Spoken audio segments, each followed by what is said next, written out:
welcome to episode 15 of Fizzy's Wacky World of Wrestling. My name is William Fizzpatrick, and hello, folks. Join us on a journey of the yellow brick road as we follow it down to Money in the Bank, because for some reason there are a bunch of green ladders and stuff that Shane McMahon has crazily put up. Wonder if he's going to jump off any of them. He'll jump off all of them. Of course he will. And this is my co-host, Sal Cusmano, for Rupee in the Bank. Hey, everybody. Yep, Money in the Bank is usually one of WWE's most interesting pay-per-views, and in recent years it's actually gotten the reputation of being one of the new big four, since Survivor Series normally isn't really that big of a deal anymore. Yep. Yeah, Money in the Bank has become increasingly popular, especially after the Money in the Bank 2011 event, where basically CM Punk did what the Hamburglers wanted to do to Ronald McDonald and run away with all the hamburgers. Or in this case, the hamburgers are WWE championships. Yes, it was one of the best things WWE ever did. Now, though, unfortunately, as big as it was, WWE still hasn't sold the event out yet. Yeah, they haven't sold the event out yet, but we have 5 matches to talk about on this particular card as we are previewing the show for this week's edition. And we also will talk a little bit about Raw and what they were doing on their show in the lead up to WWE Bonfire, because yes, I still refuse to say the name of that dang pay-per-view that they're having in July. Yes, and for those who want the actual title, I'll say it. I'll probably laugh my ass off after finishing it, but the title is Great Balls of Fire. I am not making that up. He's not making that up. And one of the graphics really makes it look like, I'm not kidding here, people, they're making the graphic look like a dick and balls that are on fire. Of course they are. Yes, I wish I was making this up. I wish I was. I have no idea why. It's probably because the 71-year-old in charge of everything has a 12-year-old sense of humor. Apparently, he thinks he's in the 1950s this time because the advertisements have been for, well, the thing is that he is partially correct because this song did debut in 1957, in October of 1957. Yeah, and here's the thing. It actually makes perfect sense considering the owner was born in 45. I mean... Yeah. Wants to get back to his glory days, Fizzy. Well, not just that. It's also the 50th anniversary of the song. Oh, or no, 60th. 60th anniversary of the song, I should say. Yeah, so, it is what it is. Yeah, so the build-up has been pretty decent for Money in the Bank, although it always is, because you've got, 2 Money in the Bank matches. We have a tag team match set up. We have a women's championship match. And we have the WWE Championship match. So let's see. Which one do we want to talk about first? I think we'll talk about the men's Money in the Bank contract match first. All right. Well, as far as I'm concerned, this match should be fun, mostly because these ladder matches are pretty fun. We have, 6 or 5 guys? I can't even remember. We have 6 individuals competing for the lofty prize of a contract for the WWE World Heavyweight Championship. And let's announce the names. First is the face of America, Kevin Owens. Second is the king of strong style, Shinsuke Nakamura. Third is the phenomenal hobo of Georgia, AJ Styles. Fourth is the banter taker, Baron Corbin. Fifth is the guy that somehow is in this match still and hasn't been taken out, Sami Zayn. Sixth, the man who should have been taken out even more than Sami, Dolph Ziggler. And replaced with a mop. Yes, the mop would do better, for the love of God. It really would. Sorry, teammate. I know he's your boy. I'm really sorry. But yes, honestly, I think this match will be fun because for all the crap I'll give some of these people, Dolph, he sells his ass off, which is good in a multi-man because you don't need to do a lot. This is pretty much going to be a spot fest with people going up to try and get the briefcase, and then it will be fun because of that. Yep, the golden briefcase of power, which contains a contract for a WWE World Heavyweight Championship shot. Yep, any place, anytime for 1 year. Yep. So, it'll be fun. And I think there's a lot of stuff you can do with it. Do they give it to Shinsuke? Do they give it to AJ? Do they give it to KO? Do they give it to Sammy, Baron, or Ziggler? They're not giving it to Ziggler. I highly doubt that. Oh, Lord, if they give it to Ziggler, they really have run out of ideas. Well, the briefcase technically has a 50-meter restraining order on Dolph Ziggler at this point, so Yeah, it saw what Dolph did to its previous form. Because for those who don't know, Dolph has actually won Money in the Bank once. He beat the ever-loving hell out of that case. Yep. Not as bad as what Cody Rhodes did to the briefcase the last time that Damien Sandow had it. Yes, Damien Sandow was a WWE Money in the Bank winner. Yes, who then lost to John Cena when John Cena had one arm. Yep. And I'm not saying he necessarily shouldn't have. It's just one of those things where it's like, that did not look good for anyone. But, at least he replaced it with a really cool leather one. I like the leather briefcase. It's kind of funny, actually, if you think about it. That actually, the Sandow briefcase run was when this show got started, around August of 2013. Yeah, and look at what's happened since then. He's gone. Cody's gone. John Cena is semi-retired. Well, not semi-retired. He's part-timer. So, a lot of stuff's changed. It's weird. Yep. And, this particular match, I think as far as odds go, I kind of feel like Han Solo sometimes when people bring up the odds makers factors into this, because one, I can't believe the odds makers are actually doing predictions on WWE matches, and two, don't tell me the odds. Yeah, they're normally right though. Like on this day of, they normally have it figured out. But yeah, I don't know who's gonna win it. I know I would put it on Shinsuke or AJ. Those would be my two guys. It would not go to Sammy, definitely not. As much as I like the guy, I mean, the dude's a geek. He's been portrayed as a geek for this whole time. There's no reason for him to have the briefcase. Apart from the briefcase curse, which would be beneficial in this case if I wanted to make sure that Sammy didn't win another match, but, Yeah. Then there's Baron, who I like, but I really need to see him with a mid-card belt first. I really need to see him before I decide, this is a guy I want to give the main title shot to or put him in the upper card. Kevin, he's U.S. champ, so he's not getting the case. That, they don't give it to the mid-card holder, sadly, but that's how it works. Well, also the fact that Kevin had a Universal Championship run, so he doesn't really need the belt right away. Yeah, he's fine where he's at, so, And as we said before, Ziggler, just no. Just no.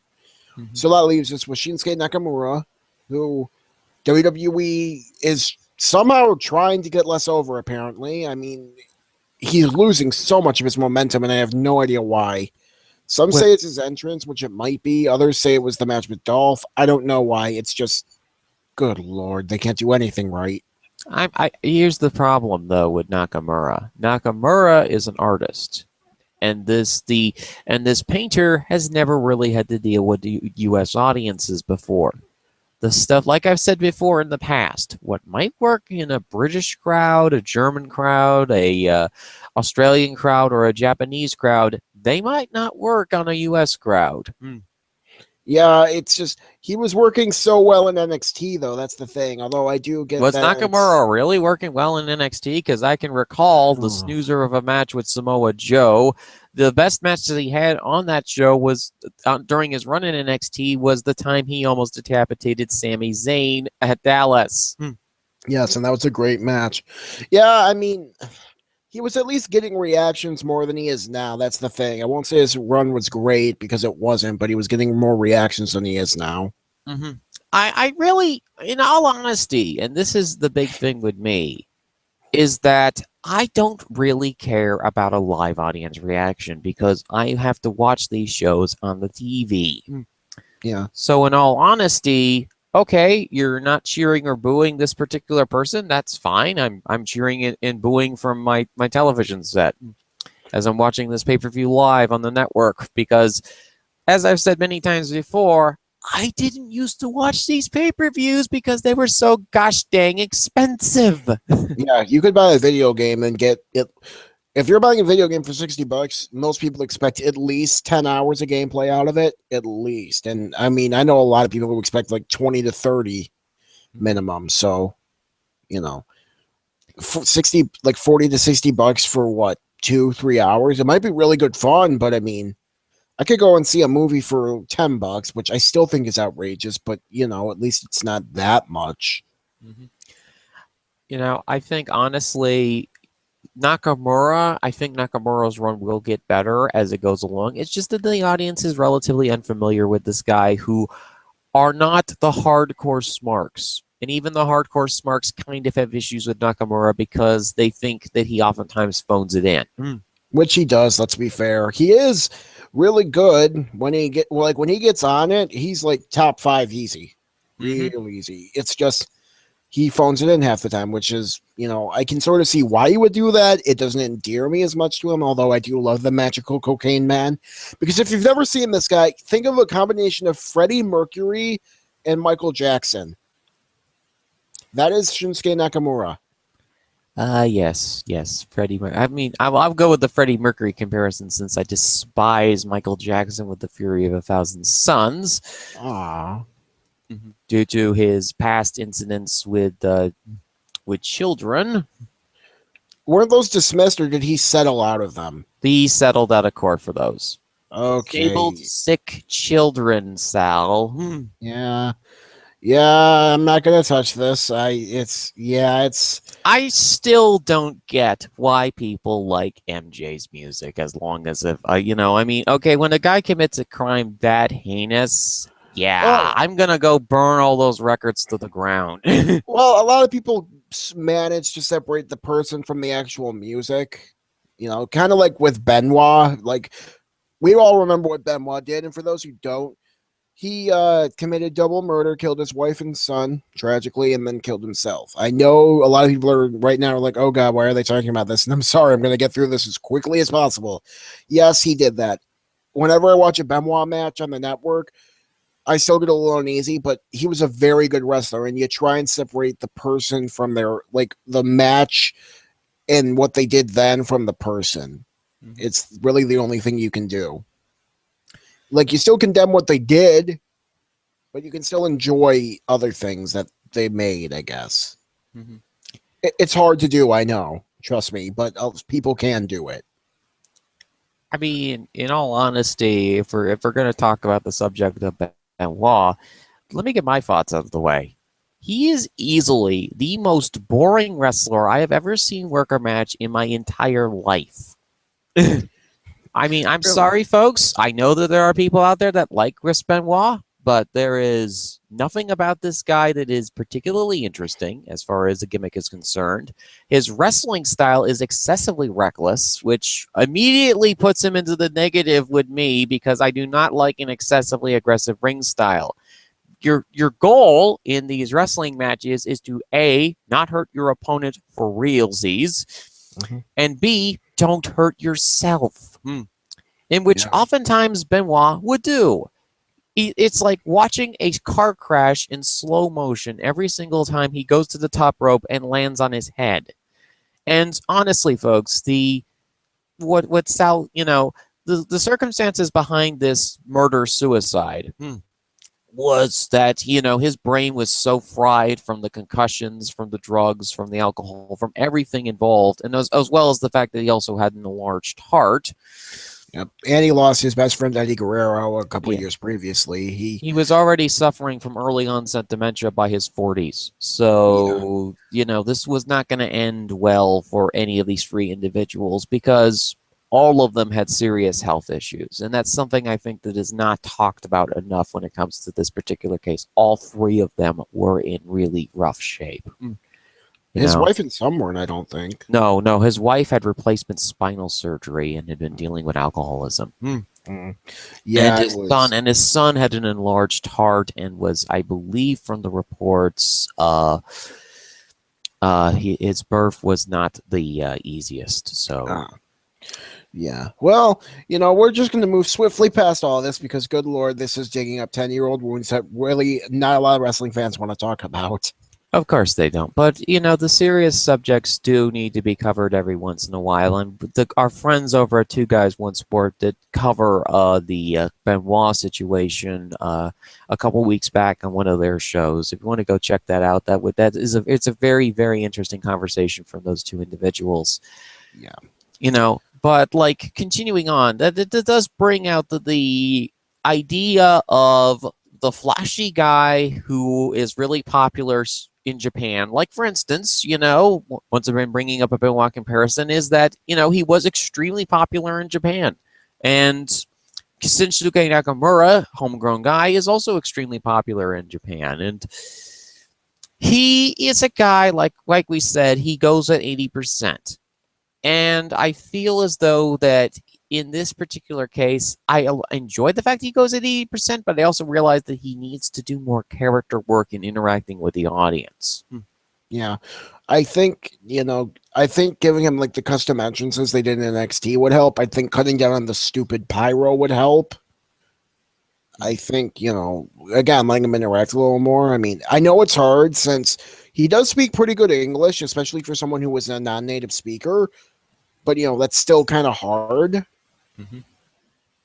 I mean, it's a difficult thing to do, especially when you're a non-native speaker. But I do think, he is actually pretty fluent in it, which, that's hard to do. Trust me. I'm not fluent in Japanese. I mean, I know the stuff. I know some sentence structure, and I know the alphabet. I can't, I'm not good at hearing it. I couldn't hold a conversation. I could write, though. So there you go. And finally, we reach AJ Styles, which still had a really good year, Yeah, they need to put the belt back on him or make him a bigger part of the show again and fast, because the face that runs the place needs to be on top. I'm going to steal a friend of the show and co-host of Two Guys One Sport, Curtain Jerkers thing, and say, when AJ Styles was on top, SmackDown was great. You put the belt on Bray, it started the decline. You put the belt on Randy, it accelerated the decline. You put the belt on Jinder, and the decline has them at 2 million viewers. They've lost over 600,000 viewers in less than, 3 months?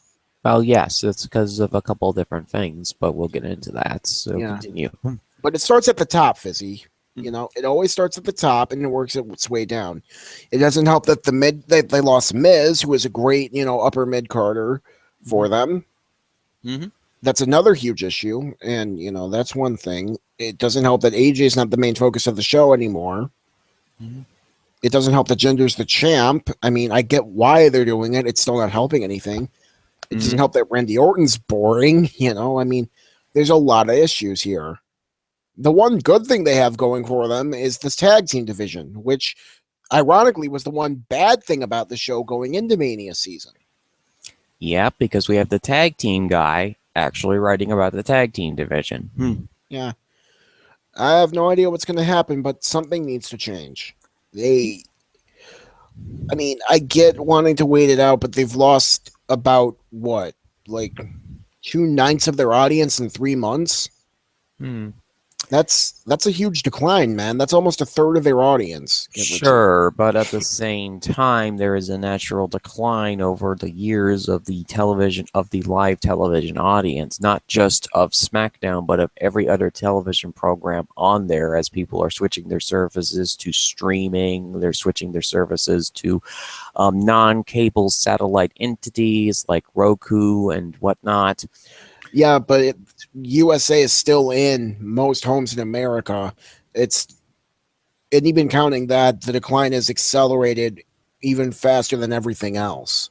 Sure. But at the same time, I'm like I said, I feel like there's always a natural ebb and flow. As I've said a few weeks back on, I think it was either episode 13 or 14, I believe in a natural ebb and flow. And if we're going into an ebb with SmackDown, I'm fine with it, because there is some good stuff that has been going on this show. I know that everybody seems to be down or panicking about this, that, or the other thing, but for me, I'm just going, all right, let's see what you can do here. And as far as this men's Money in the Bank match is concerned, Well, I'm going to go off the beaten path like I usually do and go with Baron Corbin winning the briefcase.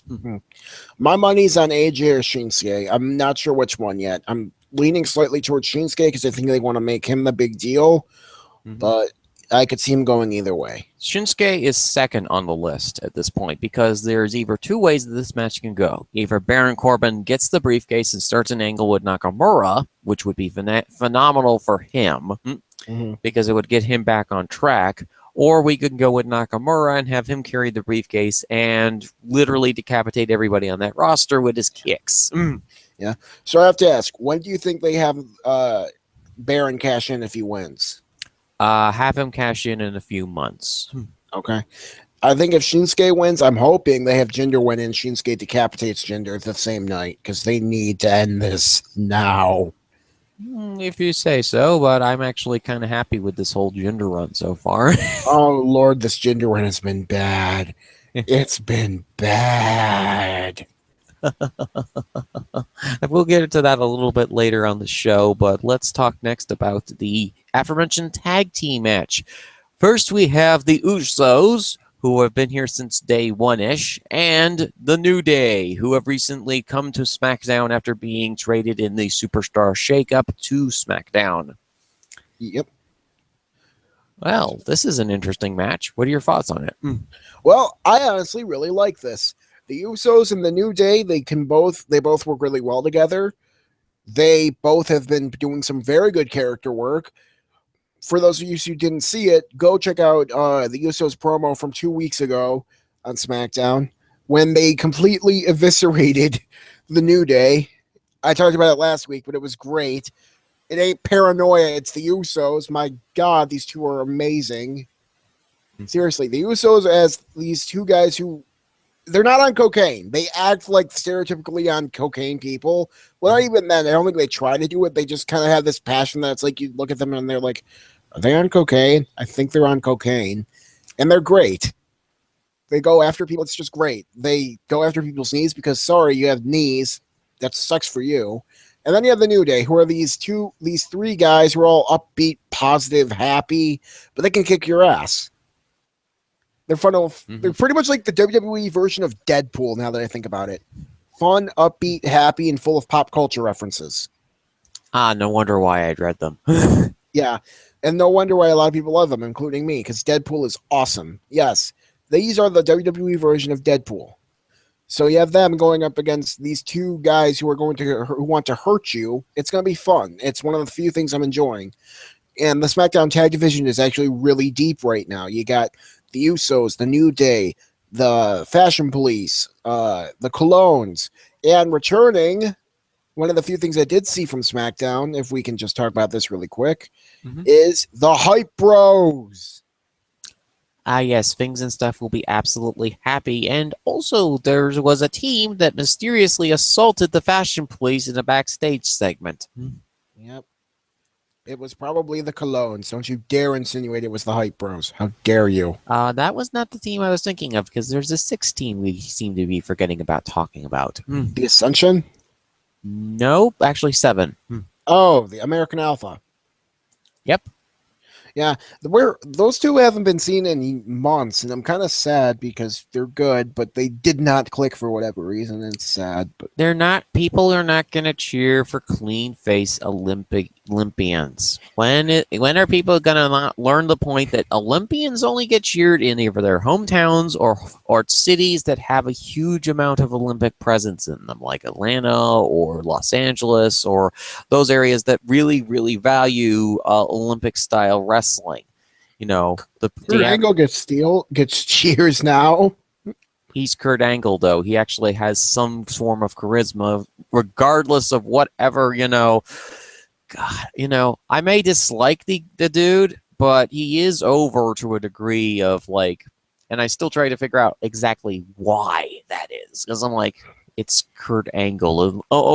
Is it because you're cheering him because he wrestled in the Olympics with a broken neck or something? With a broken freaking neck.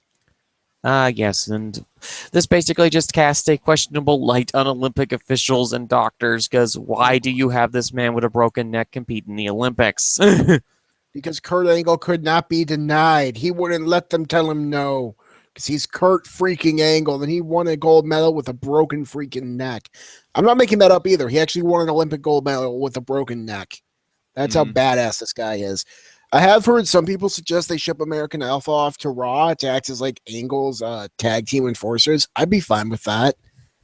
Bring back Team Angle. Yes, this time better. Yes, somehow. because Shelton Benjamin was pretty good, but Charlie Haas, I mean, God bless the guy, he sucked. Yeah, I actually liked Haas more than Benjamin, but that was because Haas was a better character worker and Benjamin is just there. At least Benjamin did stuff in the company. He was in Money in the Bank matches all the time. Yeah, well, he actually won the U.S. title and the IC title a few times in addition to his tag title runs. That's all Haas ever got. You know, and I think they're a little more charismatic than them. I mean, Gable and Jordan, they do have some charisma. They just hardly ever got to show it on SmackDown. Well, I mean, in Gable's case, his charisma is directed at the heel side of things. And with Jordan, he can play both a heel and he can play a sympathetic face. I think Gable does work as a wacky face, though. I just don't see it. All I see is this dude who's, you know, it's a guy who basically gives me Minoru Suzuki vibes every time I see him. Really? I don't get that at all. No, he did Minoru Suzuki's moves, actually. Oh, okay. He's a humongous fan of the guy. Yeah. Well, it makes sense. Minoru Suzuki's an ass kicker. So.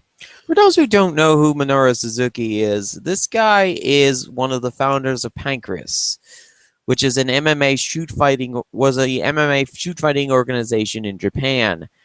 Yeah, one of the first. Yeah.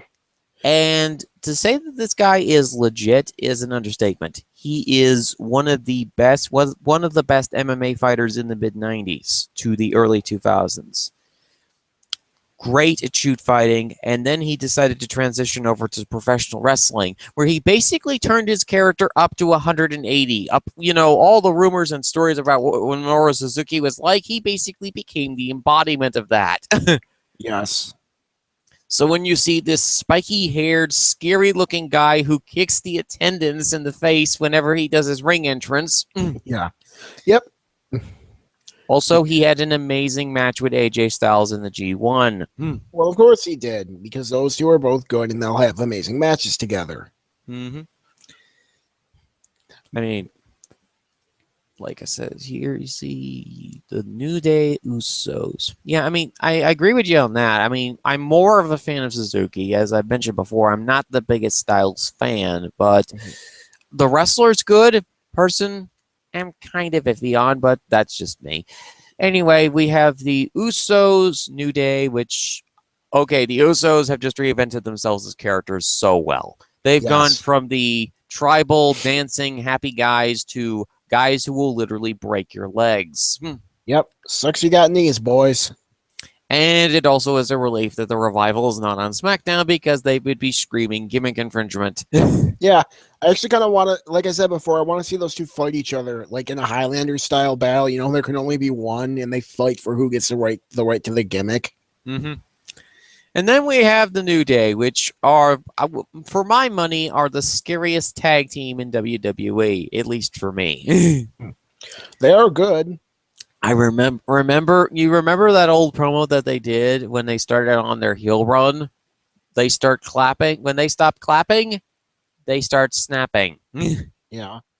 You know, Big E, happy guy. He could also crush you. Kofi Kingston, he's a happy guy. He can also crush you. Of course he could.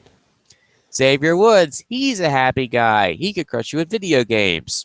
Of course he could. The man's a great video gamer. He's also going to take on Samoa Joe, which, my God. Xavier, value your health, man. He's going to take on Samoa Joe in a video game? And Tekken 7, yes.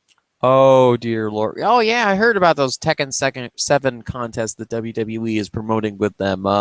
Also, Alexa Bliss is facing off against the fans. Yep. Good luck to any and all who dare to challenge Pixie Hulk. There's going to be a stack of bodies in the convention hall by the end of it. Yep. But, yeah, you know, so. Honestly, I'm really looking forward to this match. They were very patient with the New Day because of the fact that they had Kofi Kingston had to get some work done on his knees. Um, Big E is really charismatic. Xavier Woods, very charismatic. Kofi Kingston, also really charismatic. And they really have embraced the role of this wacky, positive tag team. And, as you said earlier, the Deadpool comparison, it is a correct comparison, although for me personally, I dread Deadpool. But I love Deadpool. I like Ryan Reynolds' portrayal of the character, although basically he became Deadpool. So, Well, that's you the know, point. this crazy Canuck basically became the embodiment of a comic book character. Yep, and it's beautiful. Oh God, what does his neighbors actually? What does his neighbors think? They think he's a wacky, fun guy who's the life of a party. I don't know. It's funny story actually. That Deadpool costume, he walked off the set with the thing. I think he should have. I mean, come on, now he can be Deadpool whenever he wants to be. Yeah, they were gonna have to pry that costume from his cold dead body. Exactly, man. It's like, I am Deadpool. I am the merc with a mouth. You want this? Too bad. Chimichangas. I don't know. I can't do Deadpool right, but the thing is, so many people can't. So the fact that the New Day can be a good Deadpool in WWE actually works. Mm-hmm. Just without the wacky amount of violence and bloodshed.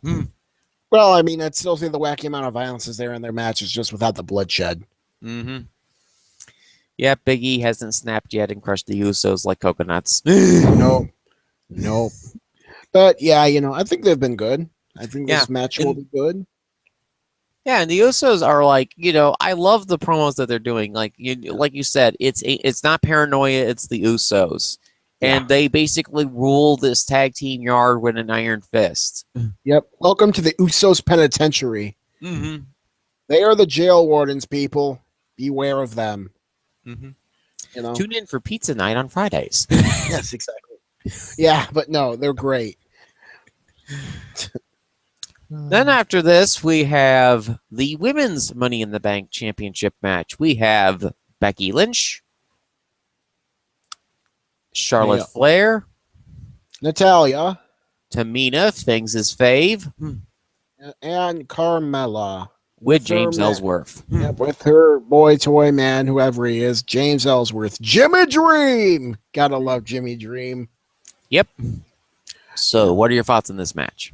Should be decent, I think. I mean, at least decent, I should say. I mean, like I said, for the men's one, these ladder matches are normally really fun. It's just a lot of these people. I don't think any of these women have been in a ladder match. Was Charlotte in one? I'm not sure if Charlotte's ever been in one personally, but I don't think she was, and I think she'd be the only one who was. So there's always that thing where it's like this is the first one for a lot of them. It's. I think it has the potential to be really good because again, these ladder matches are usually fun, and hopefully, and I think these are all very capable women. Mm-hmm. Certainly more capable than the person who's getting a title shot, but I ranted on that last week, and we'll get to it again later. Yep. So, I think this will be fun. Mm-hmm. This build has actually been very solid. You have Becky Lynch, who was the first champion for the SmackDown brand. You have Charlotte, who is the biggest signing that Shane McMahon had to bring over to SmackDown. You have Natalya, who has been doing some decent character work and some decent matches lately over the last year or so.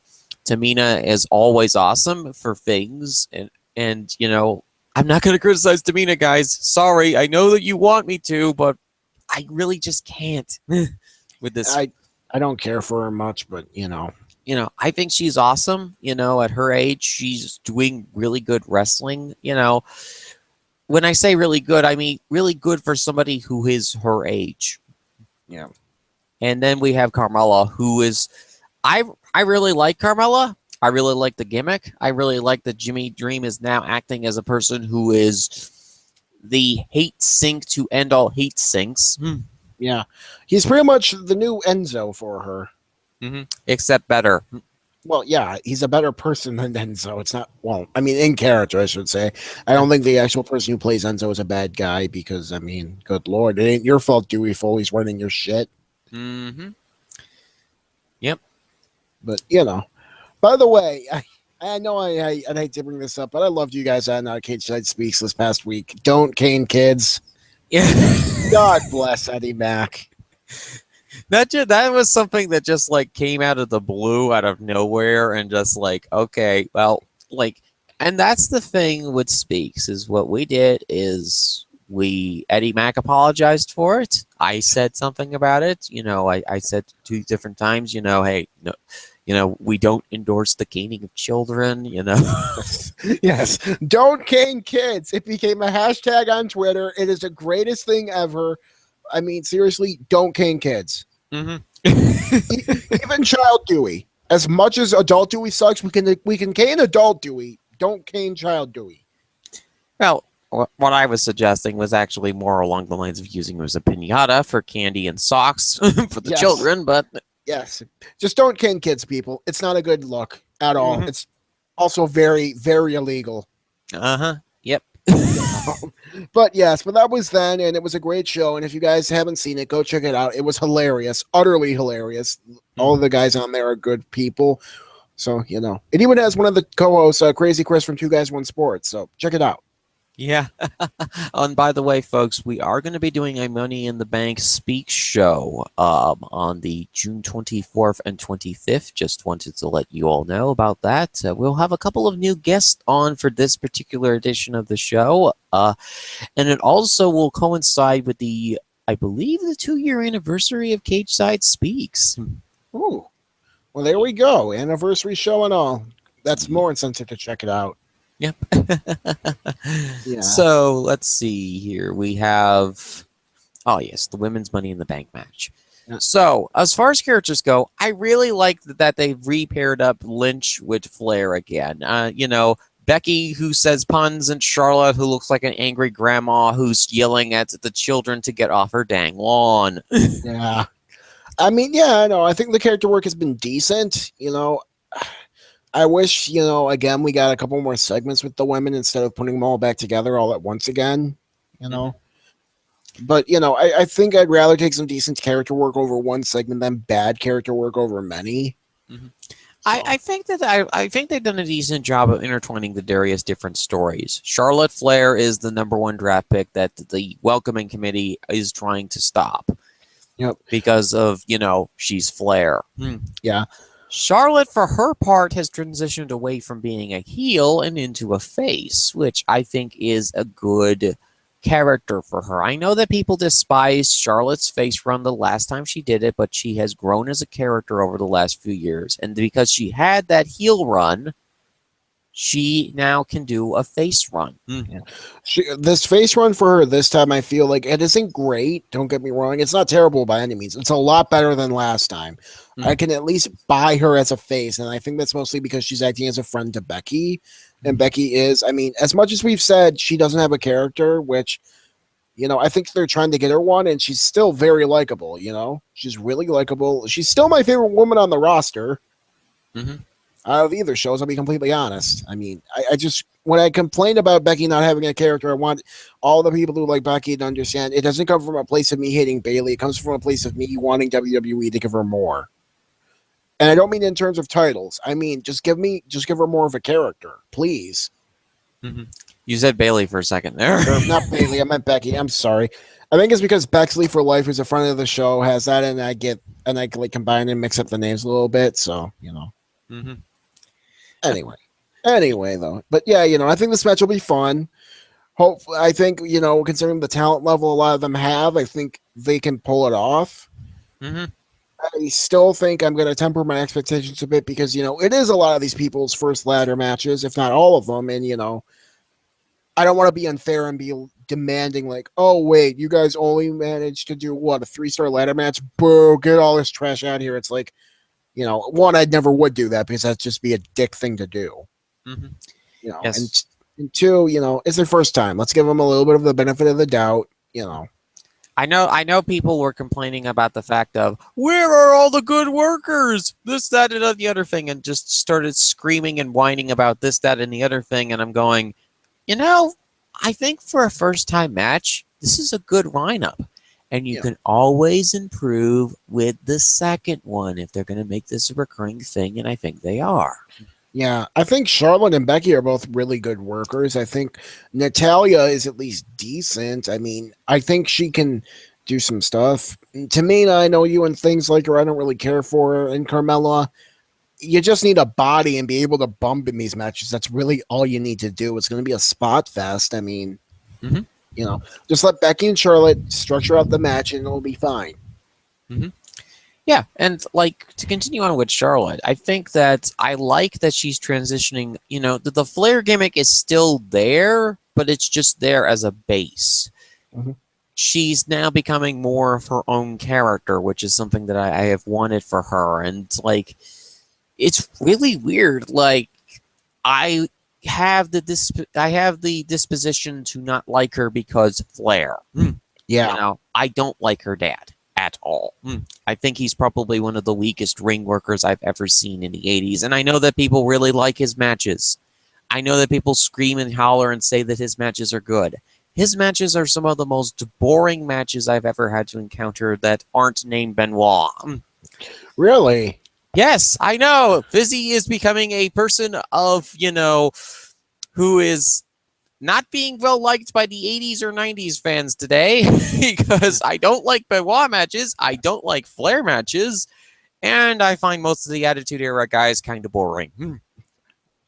Oh, man. I don't know what to tell you. I mean, I like Flair a I'm doing lot. the trifecta today, Sal. Yes. You're trying to get us hated here, man. Come on. No, Don't they'll try- like you. They'll despise me. All right, cool. I'll be the face for them here. Remember, Fizzy's the heel. I'm the face. We'll just make it bright and clear. But hey, I mean, I like Flair. He's damn good, at least for me. I mean, I still have Hanson is better than him because I freaking love Stan Hansen. That boy can go. That's the thing with me, is that there are a ton of better workers than Ric Flair, and Stan Hansen is one of them. He is the guy who is literally on the top of my Japanese gaijin list as best workers. The guy can structure a match. The guy can make you look legitimate in a ring. And in Japan, that is so important. Yep, and they can beat the crap out of you. I mean, for those who don't know, Stan Hansen had was really nearsighted. So when he hit you hard. Not because he wanted to, but because he couldn't really see. And he's, I guess you could say, he's sort of like the founder of the sort of like shoot style to a degree. Because when they were hitting each other, they were hitting hard. They weren't going baby punches. Like, they didn't try and hurt each other, but they hit hard, and it was great. His matches are some of the hardest hitting, most fun brawls I've ever seen. Yeah, the shooter style was really more started by Carl Grotch and Fez, who was also a guy. Lou Fez was the first guy to go over to Japan to do wrestling. He wrestled as a heel American against the Japanese hero Rikozan. Yep. And then Rikidozan had his two disciples, Giant Baba, who founded All Japan, and Antonio Inoki, who fired New Japan. But that's neither here nor there.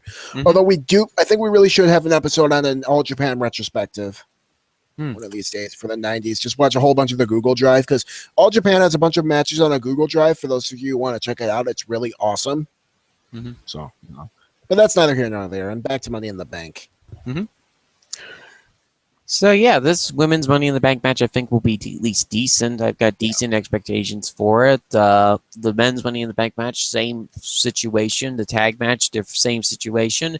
And then we reach our two main event matches. Yeah, no, these are not the two main event matches. Well, at least to me they are, because just based on the reaction as to how these matches will go. Which basically is like, what's the dangerous thing? Which match which acts like a honey badger should we talk about first?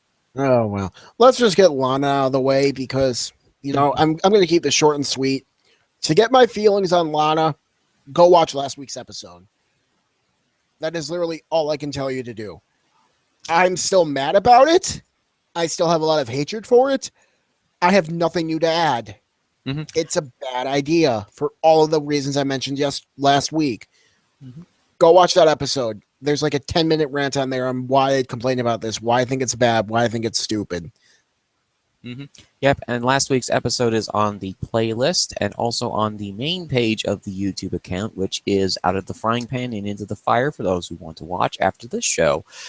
But since Sal got his 10-minute rant off of this segment, I might as well talk about this a little bit more, because while I did talk about the segment, Sal was the main star of the show when it came to the ranting and raving of Lana. Yeah. What I said last week was that there was 4 possible options for this match to go. First, Lana wins the shiny thing. The world explodes. Second, Naomi literally squeezes Lana to death and Lana pops body parts pop off like a Barbie doll into the crowd. That problem is then solved. 3, Lana wins the shiny thing but is immediately cashed in by the Woob, who has a bit of conscience and realizes that we don't need to suffer through this thing. Yes. Or 4, Summer Rae drops a crate on her. Yes. A giant shipping crate on Lana. Full of grand pianos that was meant for Vince. Let's not use grand pianos, crates. Aw. Well, no, it's a crate full of grand pianos. Why would we waste all those grand pianos on Lana? All we just need is a shipping crate. Aw. Fine. We're saving the shipping crate full of grand I got something better. You do? Shipping crate full of old 1980s Lotta Rivas. Jesus. And if you don't know what a Lotta Riva is, please go look that up, because it is one of the most awesome cars I've ever seen the Russians make. It is Soviet era iron. It is strong. It is heavy. It also completely crushes anything. Yes.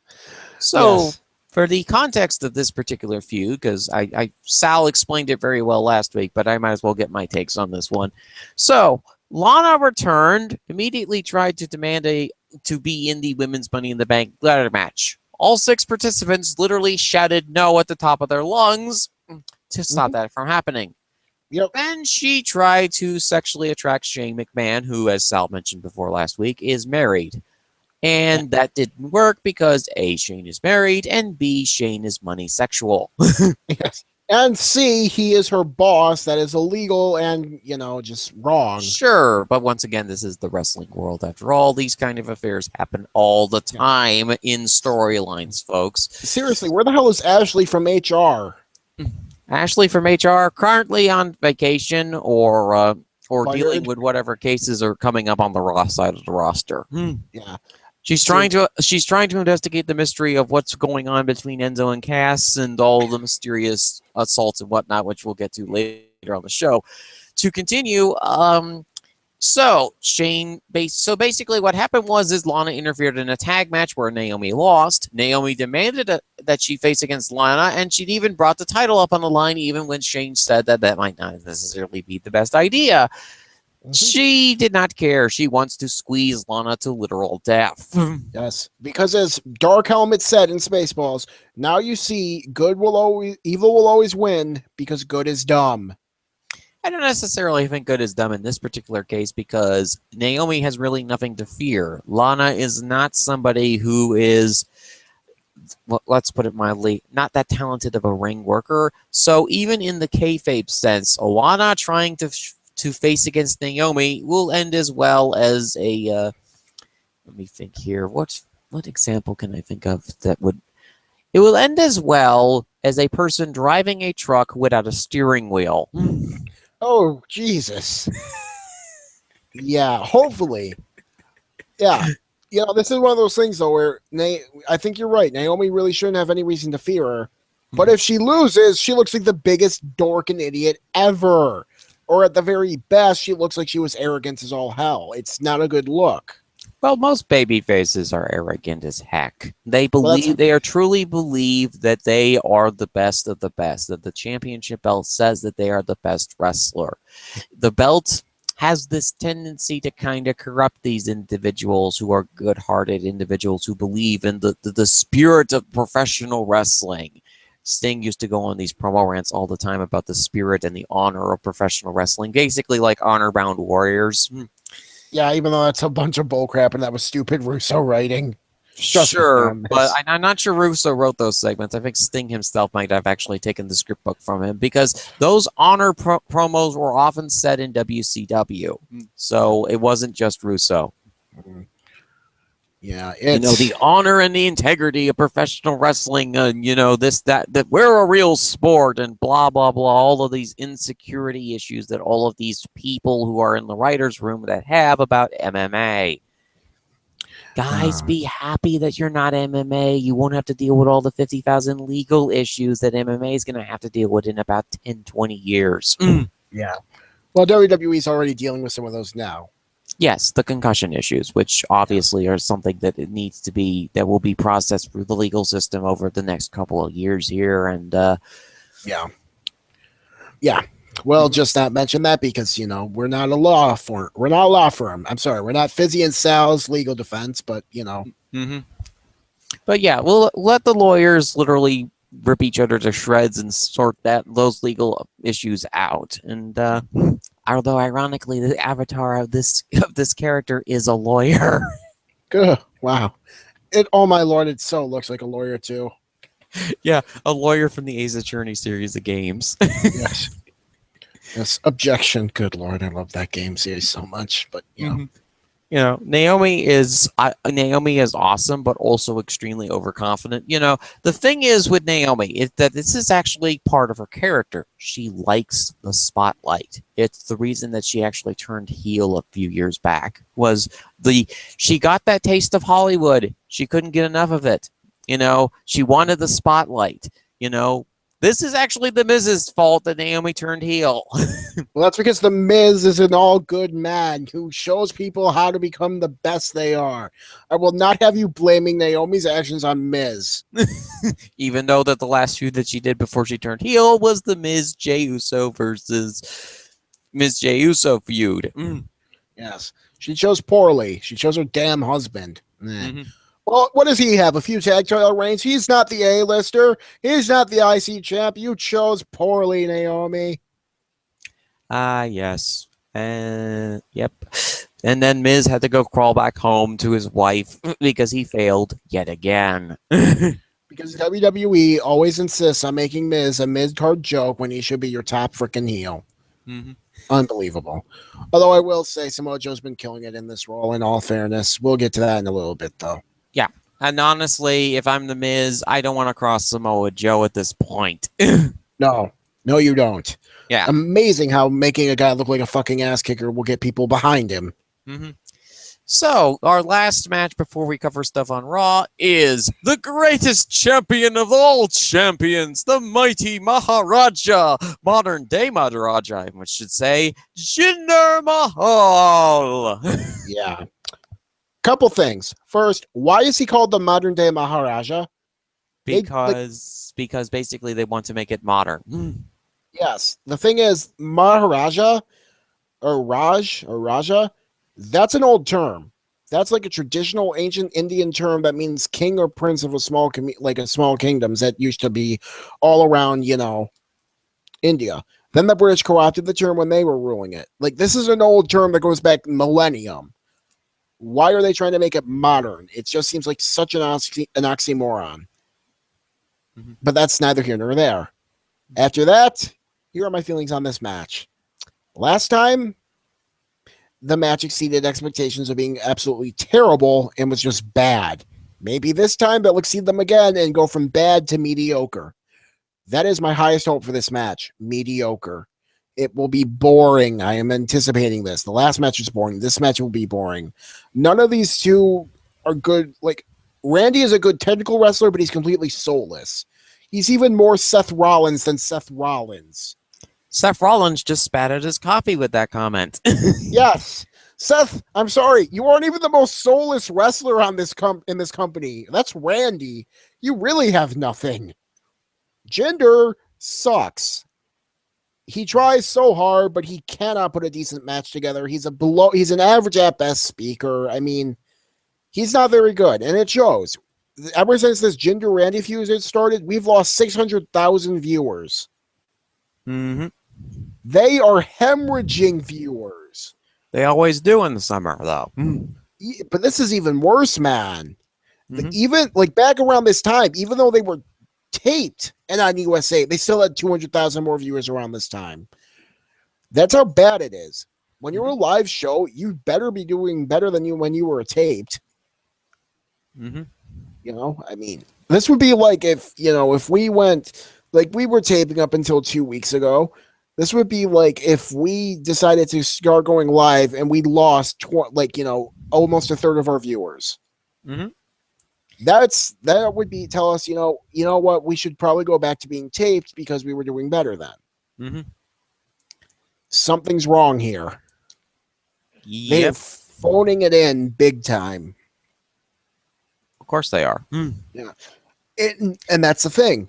I get why they're phoning it in, because they think, not too many people are watching anyway, but people don't want to see a phoned in show.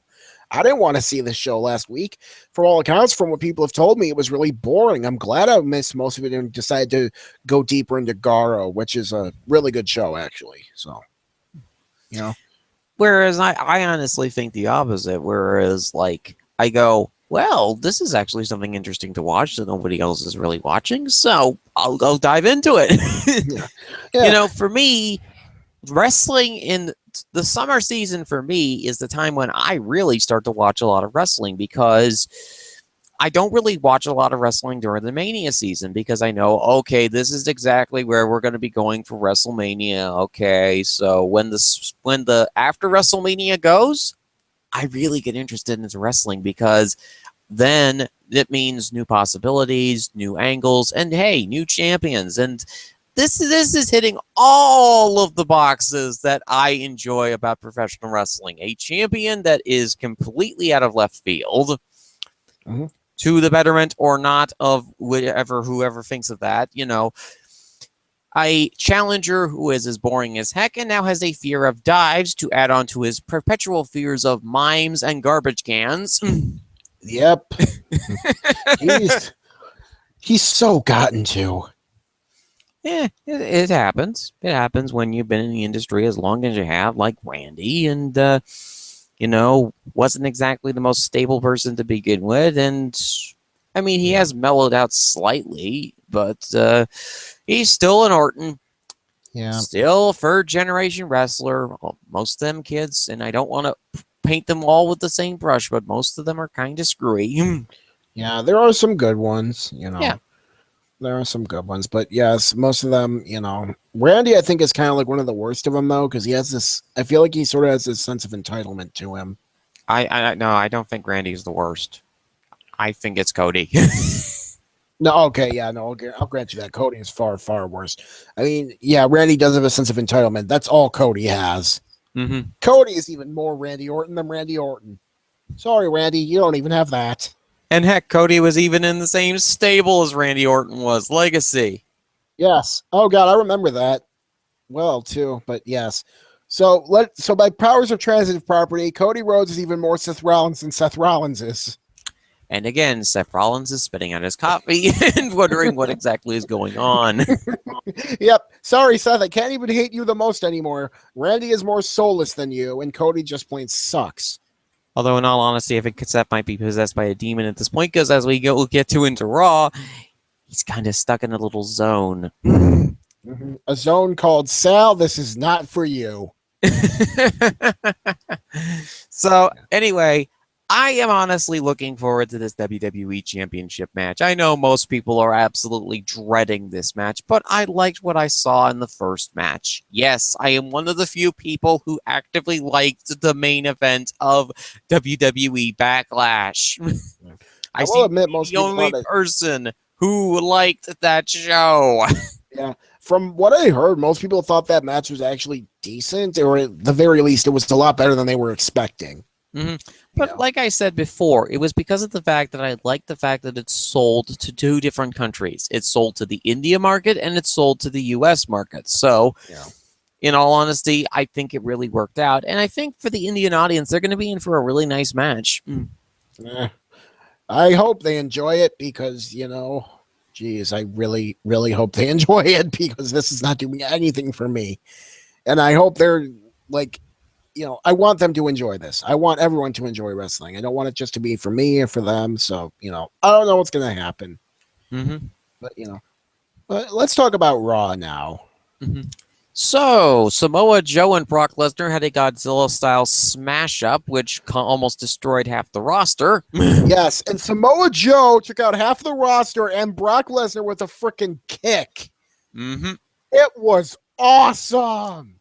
Also, like to note, Scott Dawson literally threw Samoa Joe like a missile. Yes. Also, like to note, when they were separating them, they had Heath Slater hanging off of Brock. Mm-hmm. That was hilarious. Because he will know because he actually faced against Brock Lesnar. Yeah, that's why it's so funny. Because Brock said, I don't give a damn about your kids. And I see Heath hanging off him, trying to hold him back. And I'm like, Heath, what the hell do you think you're going to be able to do, man? Mm-hmm. What do you think you're going to be able to do? But no, that was hilarious. That was great. The brawl was epic. I mean, they went at it, kept fighting and beating each other up. It was a great brawl. Mm-hmm. And this is what we needed to make it seem like a big deal. Mm-hmm. And look at that. Joe looks like an ass kicker. Brock looks like an ass kicker. These two are going at it for the WWE Universal Beef Jerky Championship. Mm-hmm. And it will be glorious. Just let them go at it and throw bombs at each other. Mm-hmm. And now Bobby Roode is spitting out his coffee, wondering what the heck is going on. Because somebody ushered the word glorious, and it wasn't Johnny and Ciampa. Yep. Don't remind me of that. Don't you remind me of that. As they say on Ruby Chibi, nothing bad ever happens. Ever. They broke them up. Like, this is how you know when a heel turn is good, when I'm still mad about it and I keep saying, like, whenever I see a picture of Tommaso Ciampa, you bastard! Yeah, no, I compulsively say that, yes. Whenever I hear or see that name, I compulsively say, you bastard. Damn it. Yes. My partner here is a huge fan of that man. Psycho, you have returned me, my favorite friendly neighborhood Sicilian psychopath. Yes, even more reason why Fizzy's the heel and I'm the face. We really don't have any alignments. It's just more Fizzy is accused of being contrarian and I don't care. Yes, no. It's more out of Sal's alignment is whatever alignment he wants. And my alignment is, I don't care. I enjoy it for how I enjoy it.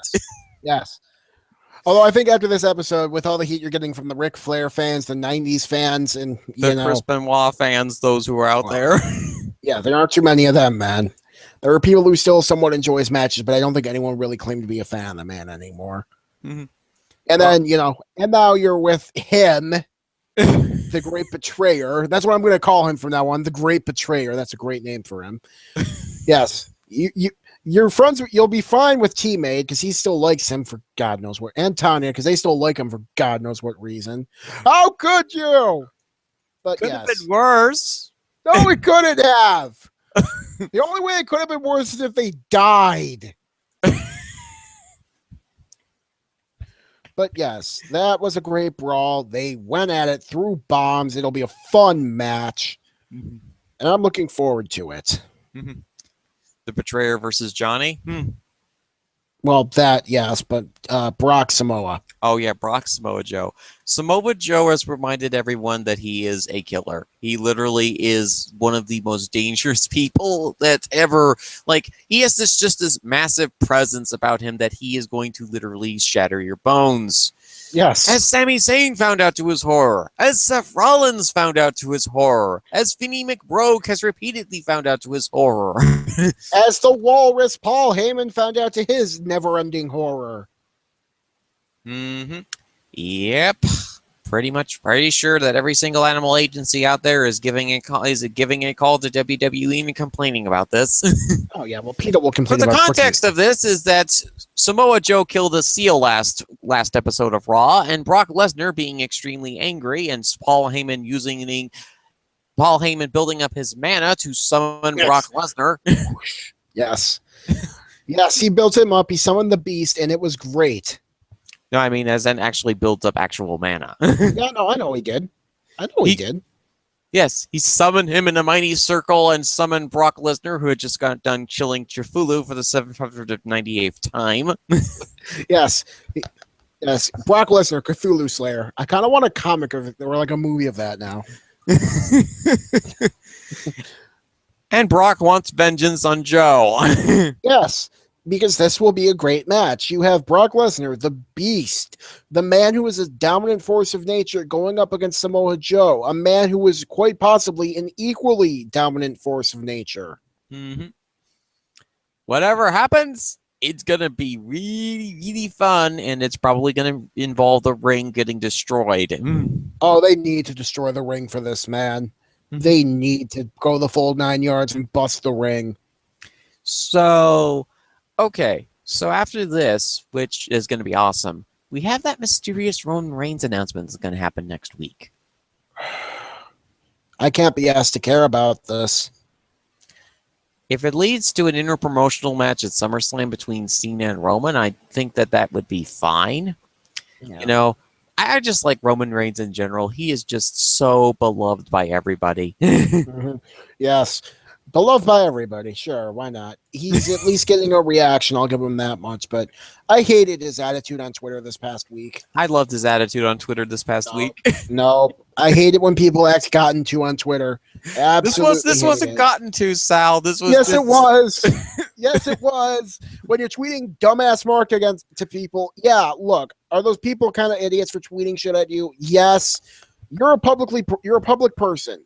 Okay, I work in retail. You know how many times I get annoying ass customers who say shit to me? I get it pretty often. I keep my mouth shut because I don't insult my customers. That's stupid. It's bad business. Mm-hmm. Seriously, Roman, be smarter about this. I know you come from football and, you know, a lot of football players. There are some great football players. Roman is obviously one of the ones who can't control his mouth. Mm-hmm. He really is. And I saw Rojas posted a few days ago how people were like, oh, after a few years when Roman had that bad interview, how he's gotten better, how he's gotten better. I'm with Rojas on this one. I don't think he has gotten better. I think the WWE team has just told him, hey, dude, shut the hell up and don't tweet this shit at our customers because we want them to buy our shit. Mm-hmm. Seriously, I love Roman, the in-ring worker. Mm-hmm. I still think a lot of the hate he gets is unjustified, but dude, you can't be tweeting this shit at people. Mm-hmm. I'm not defending these people for tweeting the shit at you, but you need to know this is bad customer relations. Mm-hmm. It's basic stuff. Sure. Ordinarily, I would be with you on this one because I myself believe in professionalism. I believe in professionalism in every industry that you happen to be in. However, I will let it slide in this one particular case because Roman has gotten so much hate. And in these particular cases, it's because of the fact that these particular individuals went after his fan base and have been going after his fan base for several years consistently. These are people who I do not have a lot of sympathy towards because they are causing a massive issue. Roman Reigns fans are now extremely paranoid and incredibly defensive whenever their boy gets mentioned in any conversation, or even if it tangentially relates to something involving Roman Reigns, it will lead to them snapping and starting a literal debate that will last for hours on end. Trust me, I've seen it happen many, many, many times. Mm-hmm. As somebody who is a fan of Roman Reigns, well, primarily because of the fact that Dean Ambrose is the definition of average in ring, and Seth Rollins, who's also there, yes, this is a situation that has blown up to the point where the guy himself actively has to step in and quell some of the flames. And while the flames have maybe spread a little too far, the tweeting that he did, there was only one tweet where he did the mark thing. And that mark is basically an old carnival term for a person who pays something in a carnival. Mm-hmm. So I don't necessarily think that. So Roman is just doing what his family would do in that situation. Whereas he could have been smarter about that particular tweet, but I think the rest of them are fine because the one guy that went after him was an alleged trained wrestler from Pennsylvania who, as we've dug a little bit deeper into this guy's profile, the guy is a backyard wrestler who basically decided to go after Roman Reigns. Oh, buddy, that was a really bad idea. Look, I'm not defending what these people say against him. I'm just saying, Hmm. it's bad customer relations. You don't do it. This is seriously, this is just in line with the company. It doesn't matter if it's the company themselves, like the executives like Vince telling us we're stupid for watching it, or Roman for telling us we're stupid. This company loves to tell us we're stupid. Everyone involved gets joy in it. It's hard. It's annoying. This is such an abusive fucking relationship. Like, I feel so gaslighted by this company, man. It's wearing down on me. I'm honestly thinking of taking a break, and just watching highlights and watching. Like, I'm going to be completely honest. Next week, I'm not watching SmackDown. I don't care how good the Fallout show is. I'm watching CMLL because their Tuesday show, it looks fucking money. They have a Volador Jr. Barbaro Cavernario title match. They have a awesome trios match between Caristico, Mystico, and Valiente against Aphisto, Mephisto, and Luciferno. Those are two great matches. I'm going to be watching that instead of SmackDown. I don't care if it's a Fallout show. Who cares? I mean, like, for me, the thing that I do, and this is weird for me, is that I don't do what a lot of other folks do. You might have noticed already, if you have been a long-time viewer of my work, is that I go in a different direction. Because first and foremost, when it comes to Vince, I go, all right, old man, what are you going to do this time? Because I like the fact that at least Vince is obviously evil and Vince is going to do something obviously evil. But the thing is Vince is super predictable about his obviously evil tendencies. When it comes to the others, I really don't know them all that well. So I don't know their tendencies or pattern recognitions as well. Although I'm starting to get a really good pattern when it comes to Hunter, who is now portraying himself as some kind of savior and god for whatever reason. Even though that there is some issues with Triple H's run, just because NXT has become good for 2 months doesn't absolve him of any of the issues that brand had beforehand. Yeah, it's getting a lot better lately, and that's the one good thing WWE is doing right now. It was bad for like a year though, so I thought it was actually pretty decent, but then again, I also saw what the complaints were about that particular or about the particular brand. So, I can understand. And also, several of the matches just did not work out for me at all, especially in the main event scene. Yeah. Well, maybe bad's going a bit too far. I feel like I would say it was decent when, from like 2014, 2015, it was like really very good. To go from that to decent, it's a huge drop, Well, that's because you put Finn Balor in your main event 50,000 times and hope he sticks. Well, actually, it was still pretty good with Finn, but, it was after that when Shinsuke, well, it started when Finn was there, but it still had the women to help bolster him up. When Finn and Bailey were gone, it started getting it just became decent, really, which was sad. But, Yeah, so you have that, and honestly, I feel at this point I'm actually really getting very excited about pro wrestling, and I know that is not the feeling that you would normally have in a situation like everybody's going, "Oh, everything's falling apart. WWE's doomed again. They're not doing this. F Vince, F that." And I can't, and I go, "Oh God, I've heard this conversation over and over again for this thousands of times. Let's just hang back a little bit and see what's happening before we go into total homicidal rage mode, folks." And I understand why people do that. They get really passionate about this stuff. They've watched this stuff since they were kids. That is something that is embedded into their childhood memories. Their inner child is still passionate about pro wrestling. And even as an adult, they are still passionate about professional wrestling. Should mention this to folks who haven't heard it already. I did not watch professional wrestling until about 2009. I was born in 91. So I got into pro wrestling really late compared to most people. I didn't get into it until I was like about 18 years old. Yeah. I got into it when I was 11, so I was later than most. Most people get into it when they're like 5 or 6, I'd say. Mm-hmm. So, I still have an attachment to it. There's a lot of good stuff I have with it. It's just, I'm just down on it because I've seen it be so much better. And I know, and I agree, there are going to be ebbs and flows. And I think sometimes there is a necessary ebb needed. It's just, is seeing it get this bad this quick. That's the issue I have because even in past ebb periods, there was still good stuff. And there is some good stuff here. It's just everything feels like they aren't even trying anymore. Where at least in the last ebb period, they were trying. It's just nothing was working. I think also part of the problem, and I did mention this before, was that a lot of people were on this mania high. And it always happens after Mania. It's always this Mania high of what will happen next? What will this happen? This happen? Oh, this could possibly happen. They start fantasy booking and dream match booking stuff before WWE really does anything. So they already have in their head that this is how things are going to go. Whereas with me, I go, well, they seem to be pushing Jinder Mahal lately, so they might be going there. So I go with the routes that no one wants to think of, and no one wants to go, are they going to actually do that? Yes, oh, yeah, they will. Well, yeah, mostly because most of those ideas really don't sound very good on paper, as we've seen. Sure, they don't sound good on paper, and honestly, sometimes a good idea on paper might not necessarily translate to the big screen. So it works both ways. Yeah.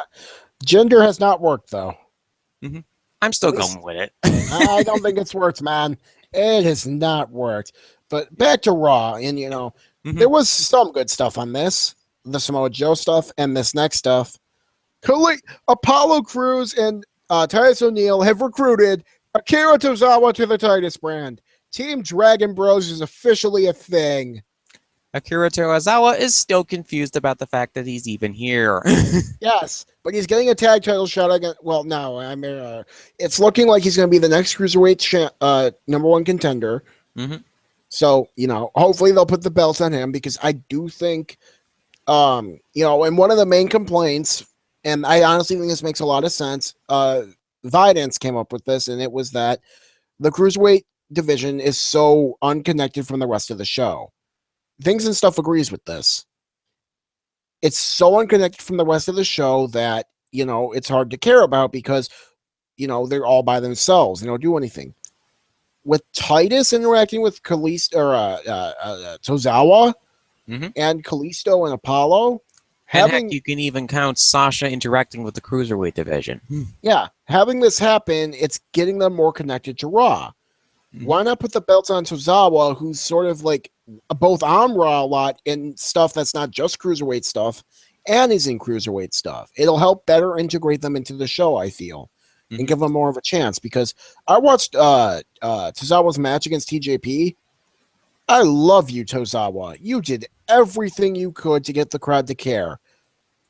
Whenever he chanted, the crowd would chant because, crowds love to chant. And he tried. He's a good wrestler. It was a decent match. It's just the crowd was so dead. Well, yes, they basically have to watch the Cruiserweight definition of purgatory in TJP. Yeah, it was bad, like how dead they were. And I feel bad for Tozawa because the dude deserves better. He's talented. He's good. He's doing, honestly, I think he's in a really good position at this point. He's getting over with the crowd.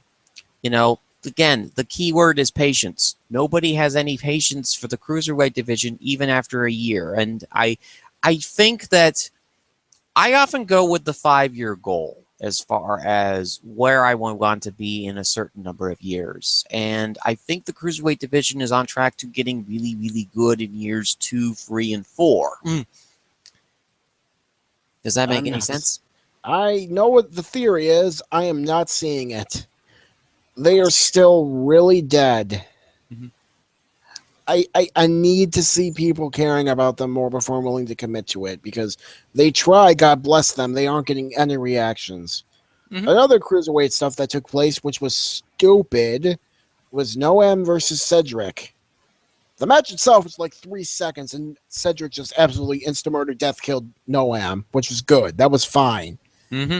it was everything up to that was stupid. Because it was like a little 10, 15-second idea that might have been a little funny with Noam FaceTiming Alicia Fox on his way with the ring and Alicia telling him not to hang up. If they had only done that for 5, 10, hell, maybe 15 seconds at most, it'd be fine. Mm-hmm. They did it for 30, hell, maybe even a minute. Mm-hmm. It was a joke that went on way too long and should have ended. Again, you have a guy who's used to dealing with European audiences trying to tell a European-style joke to an American audience. I don't even know if this was Noam, though. I think this was more Vince or whoever, or Dunn, whoever. I think it was Dunn, all things considered. Because it was obviously a production thing. It wasn't Noam. I don't think Noam has enough creative control to control this. Mm-hmm. My money's on Dunn here. Because this sounds like the sort of thing Dumb would find funny. Like, ha ha ha, look at that clingy woman. Ha ha ha ha. Yes. Well, technically, Dunn, you basically cling to all those tapes, those tapes of wrestling as much as you would as a woman, honestly. Yeah, so, that, I think it was either Dunn or Dewey. Probably. I'm actually going with Dewey on this one. I'm going to go with Dewey because Dunn has kind of regressed back into sort of the background at this point. He is still involved very much with the product, but he's less and less involved with it as age has caught up with him. Yeah. Some other stuff that happened on Raw. Seth Bray. I know you like this. I do not care. Okay, so Seth Rollins has entered the lovely, wonderful world of purgatory. He's now stuck in a feud with Bray Wyatt. I like Bray. I feel very sorry that some of the personal issues that have been going on in Bray's life leaked to the public via the Daily Mail this week, but stuff like that happens, unfortunately. Yeah. I saw some things people were saying on Twitter or whatever. They were not nice things. I mean, good Lord. Mm-hmm. Here's the thing. In this particular case, there has been an alleged affair, which I don't think is true at this point. I mean, it's the Daily Mail. I don't trust them as far as the affair go. As far as I've heard, the divorce papers are legit. Yeah, the divorce papers, Bray is divorcing from his wife, or his wife is divorcing from Bray, whichever is which. And this is honestly a very personal matter that's going on between these two individuals, and she hired the lawyer that defended a couple of different wrestlers. So, who actually the lawyer who actually proceeded in the divorces. In lawyer circles goes, this guy is probably the most dangerous of them all because he was the lawyer against Hulk Hogan in the divorce between Hulk and his wife. Yeah. So, this is their business. I honestly feel like, a lot of people making jokes and trying to get into it. We're just going to mention that this happened, and that's pretty much it because this is their business. I mean, I've had family members who have gone through divorces. That's their business. I don't want to pry into that shit. That it's an incredibly personal thing. Mm-hmm. As much as I hate how, some celebrities might gotten to, and yes, they are public figures and journalism will cover it.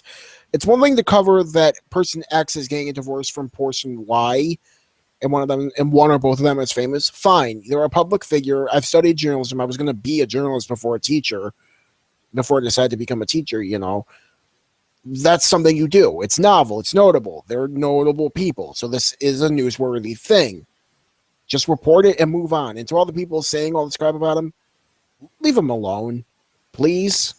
Let the due process happen during this divorce, and then we'll make judgments after the fact. Yeah, not to mention they have a kid or two, don't they? Yeah, I believe they do.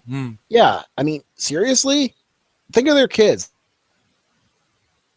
Yeah, exactly. And just how alone? Yeah.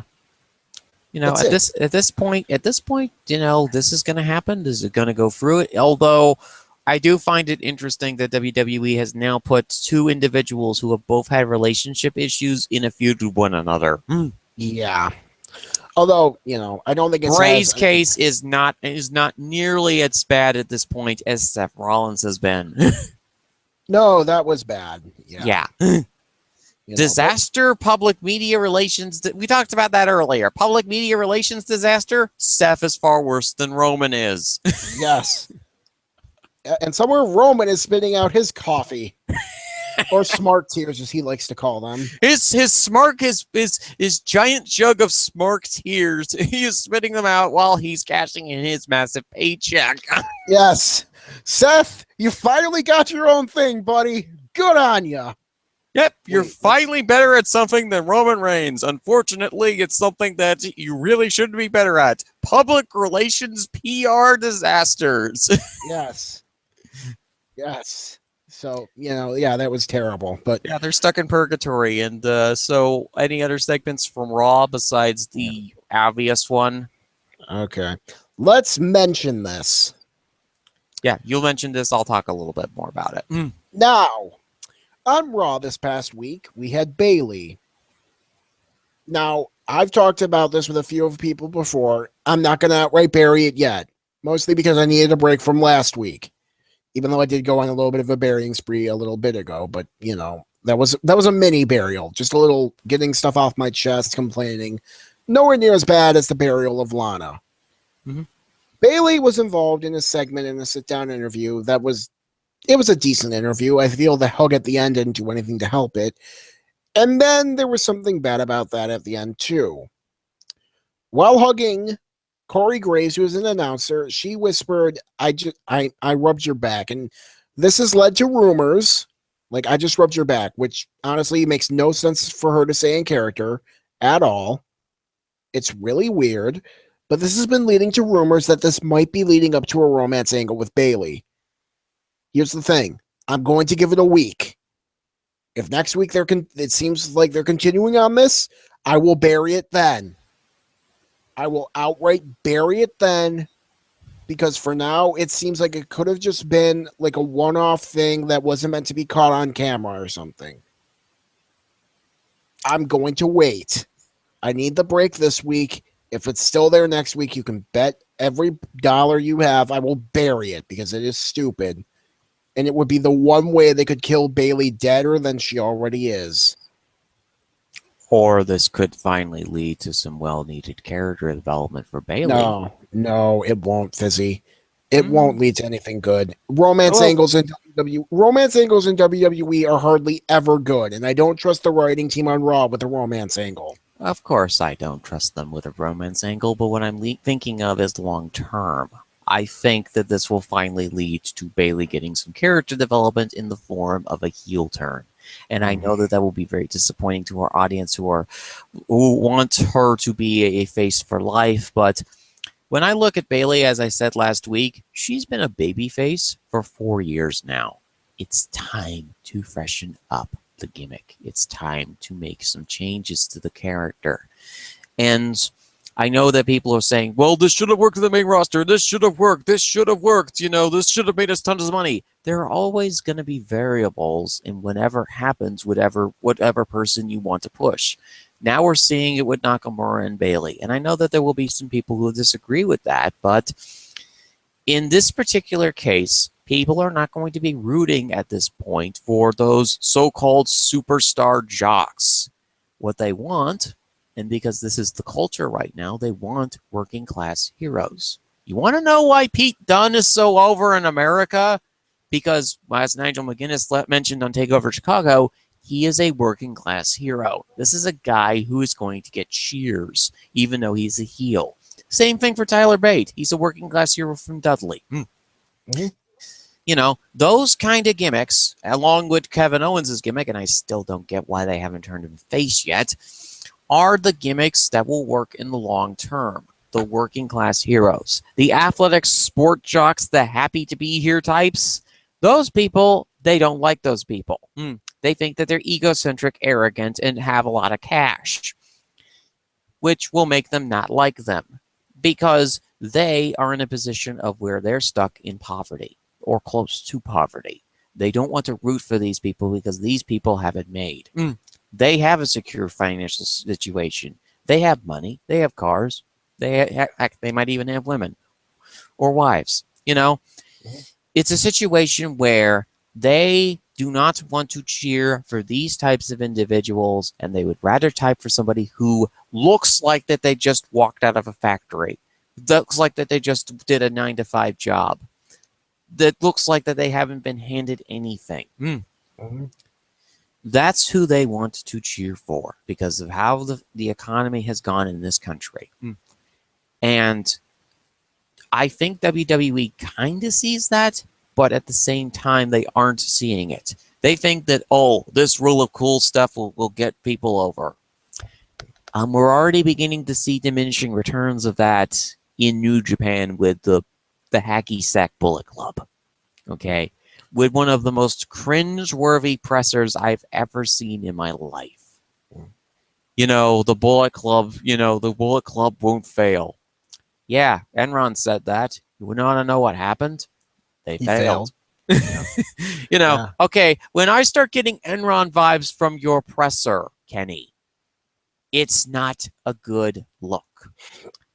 It's not a good look because what I've seen is that the Bullet Club has promoted so much bad behavior to happen in the pro wrestling world when everybody needs to be doing the opposite. There needs to be more professionalism. There needs to be less backstabbing. There needs to be more honesty in the world of professional wrestling. Because if you want to make money in this era of people who are not going to put up with your excessively carny nonsense, and not in a fun carny nonsense, in a kind of, oh, let's just take all of your money and run away on the stagecoach nonsense,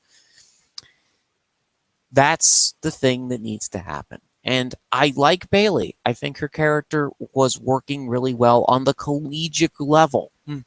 On the main roster level, where people are extremely jaded because of what's happened in their lives, it's not necessarily going to work as well.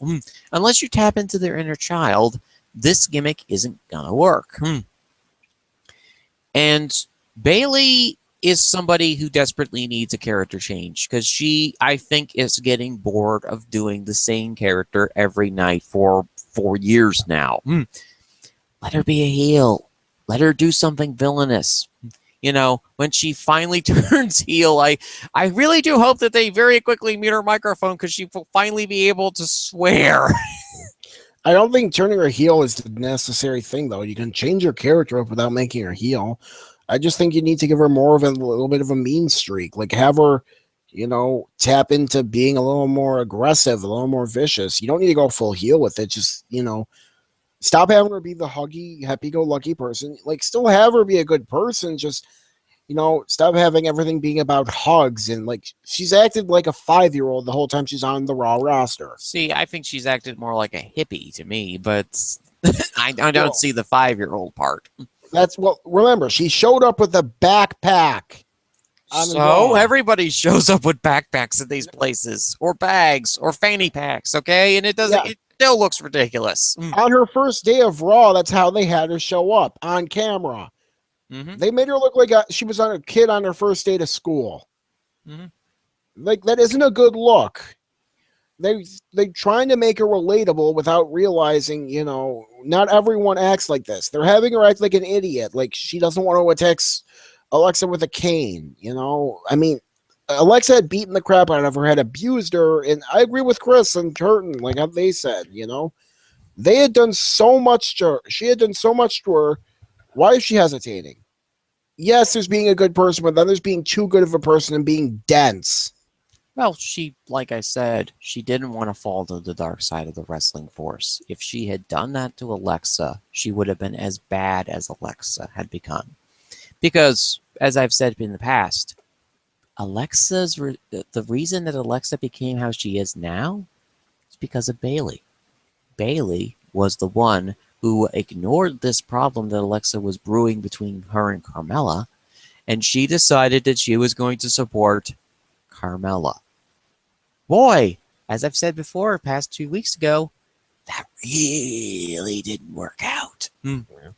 I just feel like they haven't, like, I agree with the sentiment that these jock people characters, yes, they aren't working. These jock people characters who have everything in control in their life, to a degree, yes, that doesn't work because you're right. We are in a situation. I mean, I've seen movies where they're having like the main character be like this person who's super smart, super rich, super in control of everything. And an economy like this, and where a lot of people are at, they don't like it because they feel like they're being overlooked, and they're mad because Wall Street and a lot of people, they walked away with a shit ton of people's money with a government bailout. Mm-hmm. I'm not saying they did. I mean, the government sort of had to bail them out, but at the same time, I get why people are mad. This is, yes, acting like the rich, the kind of character back in the 90s where you're really rich, you're really successful. Yeah, it worked then because the economy was still somewhat decent. Now, yeah, no, can't do that.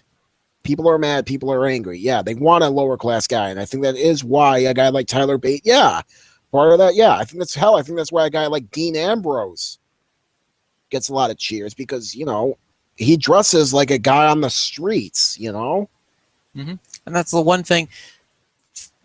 Just to note something here. My dad's not a big fan of professional wrestling.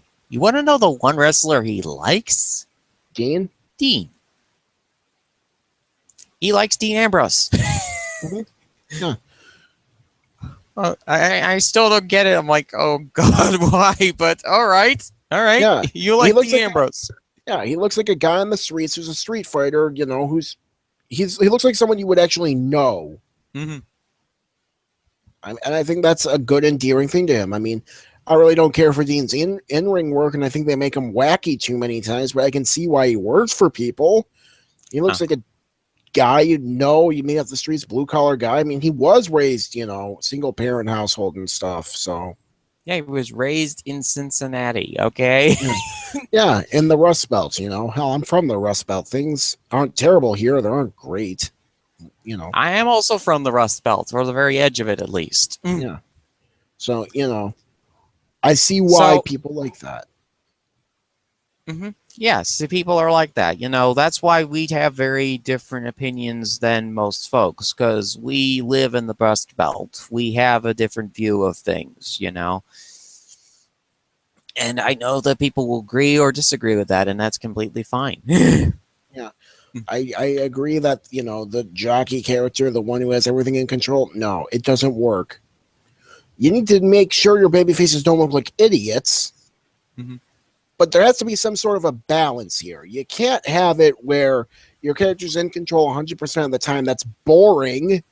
And you can't have it where your character's getting beaten up 90% of the time. That's also stupid and boring. And why would I ever get behind someone who's getting beaten up 90% of the time? You need to you need to make sure your villains look threatening enough that you can buy it.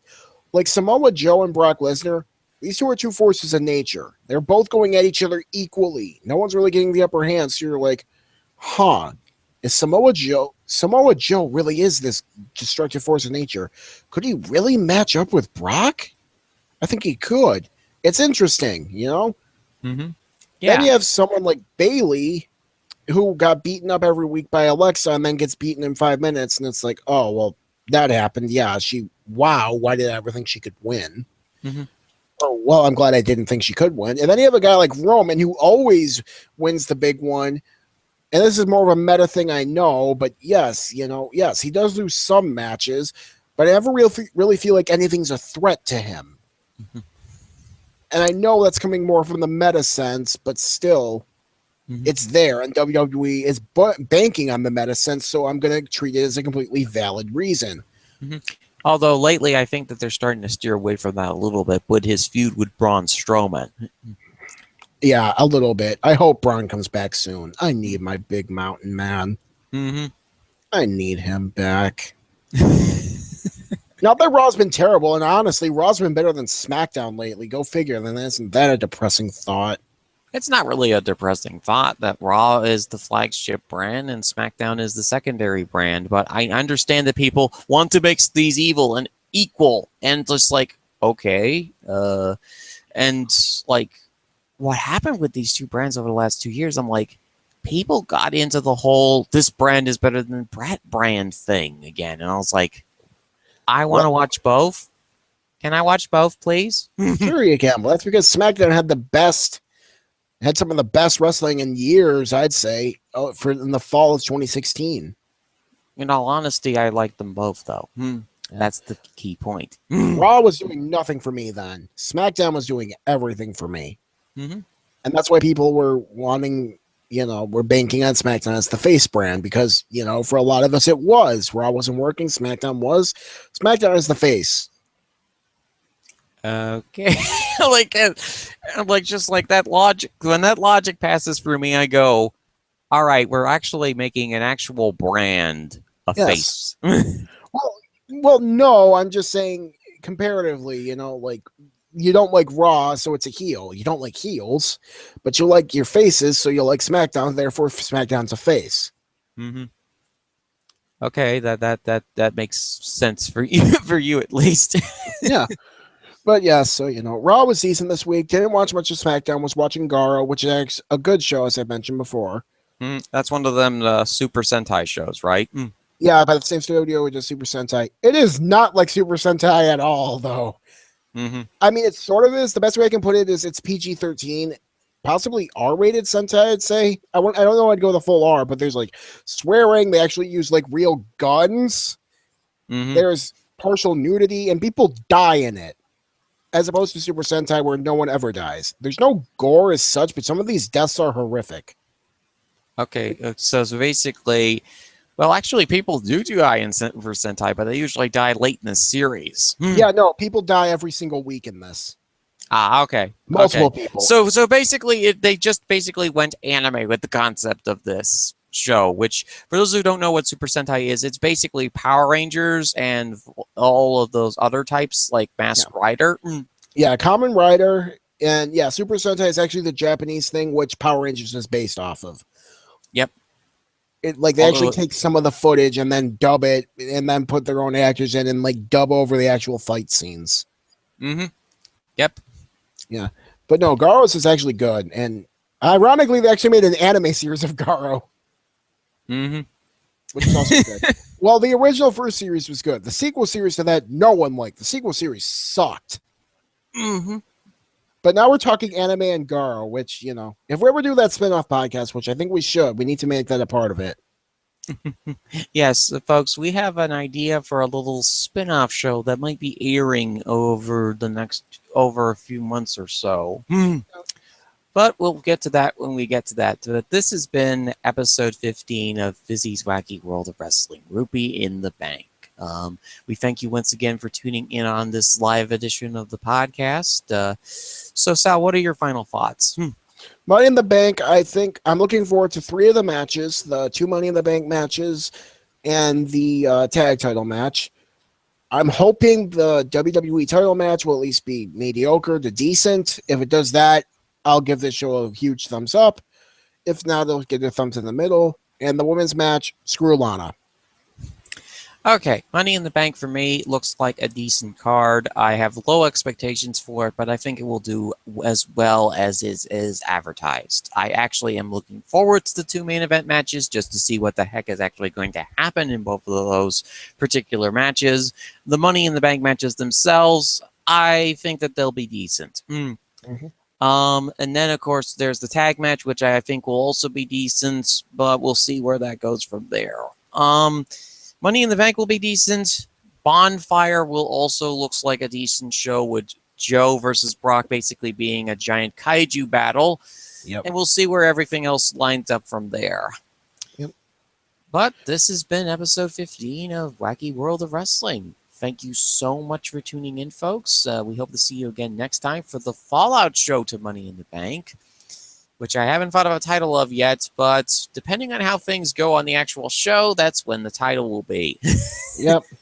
Until then, tune in on Fridays at 12 p.m. Eastern Standard Time live for the live edition of the show. The archive will be immediately up after this video is stopped broadcasting, so you can watch it again if you want to. Yes.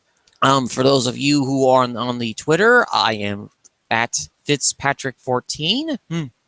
And I am at Cusmano_Sal. Yep. And this has been the latest edition of Fizzy's Wacky World of Wrestling.